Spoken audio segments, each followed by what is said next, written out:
하나님의 크신 은혜가 오늘 이 아침에 이곳에 또 여러분들의 가정 안에 충만하게 임하기를 주님의 이름으로 축복합니다. 축복합니다. 속초를 가다 보면 이런 도로 안내판을 볼 수가 있습니다. 속초 몇 킬로 남았어요?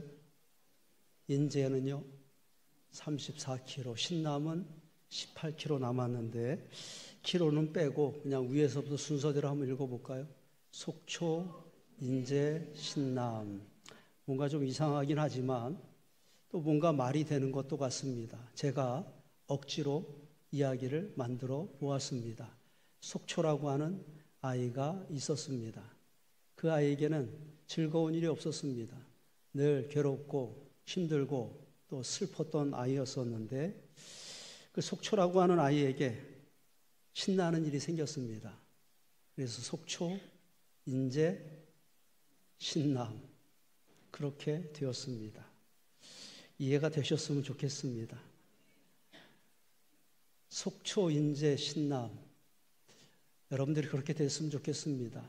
특별히 오늘 마음이 복잡하고 또 마음이 슬프고 또 마음이 괴로운 사람들도 있을 것입니다. 속초, 인제, 신남 하나님께서 그들에게 특별한 은혜를 베풀어 주셔서 그의 마음이 평안하여지고 또 그의 마음이 슬프던 마음이 기쁜 마음으로 회복되어지기를 원합니다. 한 주가 시작됩니다. 누군가에게 한 주 동안에 전화를 해서 나를 걱정해주고 염려해주고 기도해주었던 사람에게 전화해서 이제 걱정하지 마십시오. 걱정하지 말아라. 나는 이제 신남 그렇게 말해줄 수 있는 한 주가 되었으면 좋겠습니다. 같이 한번 크게 고백하겠습니다. 하나님 나 이제 신납니다. 우리는 오늘 말씀 가운데서 신이 난 여인을 발견하게 만나게 됩니다. 그 여인의 이름은 나오미입니다. 나오미는 룻의 시어머니입니다.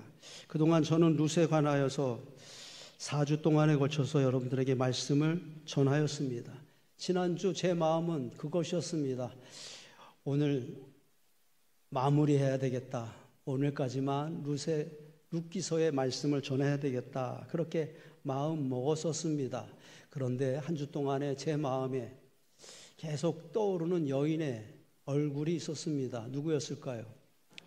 나오미의 얼굴을 한 번도 본 적이 없는데 나오미의 얼굴이 떠올랐습니다. 그리고 그 여인이 저에게 말하는 것 같았습니다.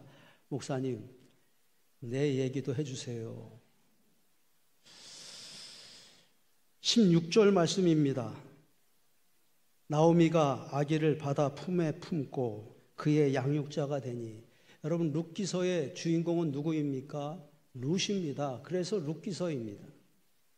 그런데 이 룻기서의 마지막에 등장하는 인물은 룻이 아니라 나오미가 등장하고 있다고 하는 것입니다. 뿐만 아닙니다.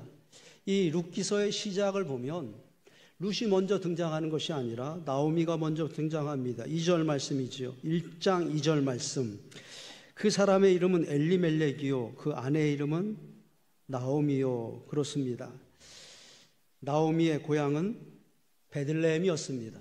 나오미의 남편은 엘리멜렉이었고 나오미에게는 두 아들이 있었는데 혹시 여러분들 가운데 그 아들의 이름을 기억하는 사람들도 있을 것입니다. 조금 어려운 이름이지만 나오미의 두 아들 이름이 무엇입니까? 말론과 기련입니다. 그렇게 4명의 식구가 한 가정이었습니다. 그런데 그 가정에 문제가 생기죠. 1장 1절 말씀입니다. 사사들이 치료하던 그 땅에 흉년이 드니라. 어려움이 찾아왔습니다. 문제가 생겼습니다. 흉년이 찾아온 것입니다. 나오미의 가장은 한 가지 결단을 하게 되는데 결정을 하게 되는데 그것은 이곳을 떠나자라고 하는 것입니다. 살기 위해서 굶어 죽지 않기 위해서 이곳을 베들레헴을 떠나기로 결정한 것입니다. 여기서 굶어 죽느니 모압이라도 가야 되겠다 생각한 것입니다. 감사하게도 저기에 보이는 두 아들은 모압에서 각각 여인을 만나서 새 가정을 꾸리게 되지요. 첫 번째 며느리의 이름은 오르바요, 두 번째 며느리의 이름은 룻이었습니다. 나오미는 생각했을 것입니다. 참 잘했구나. 내가 베들레헴을 떠나지 않았으면 큰일 날 뻔했구나. 이렇게 생각했을 것이라고 하는 것입니다. 그러나 그 나오미의 기쁨, 나오미의 행복은 거기까지였습니다. 어떻게 됩니까? 모압 땅에서 그의 남편 엘리멜렉이 죽게 되었습니다. 그것도 감당하기 슬픈 일이었었는데 두 아들 말론과 기럐도 아버지처럼 죽임을 당하게 되었습니다. 이제 나오미에게는 이방 땅에서 얻게 된 며느리 2명만 남게 되었습니다. 첫 번째 며느리 이름이 뭐라고요? 오르바요. 두 번째 며느리 룻입니다. 나오미는 10년 만에 어쩔 수 없이 다시 결정을 하게 되는데 그것은 고향으로 돌아가자라고 하는 것입니다. 서태지와 아이들의 노래 제목이죠. 컴백홈, 돌아가자. 그런데 남아있는 이 두 며느리는 모압 여인들이었습니다. 이곳이 고향이었던 여인들이었습니다.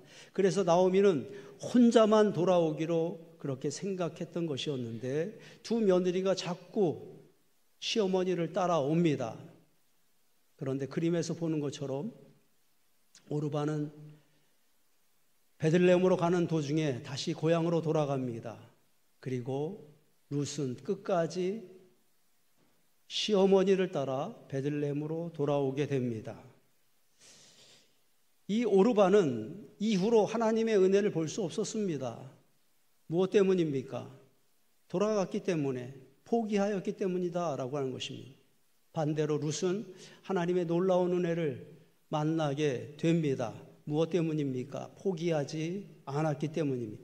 끝까지 그 길을 갔기 때문이라고 하는 것입니다. 우리는 베들레헴으로 가는 사람들입니다. 할렐루야.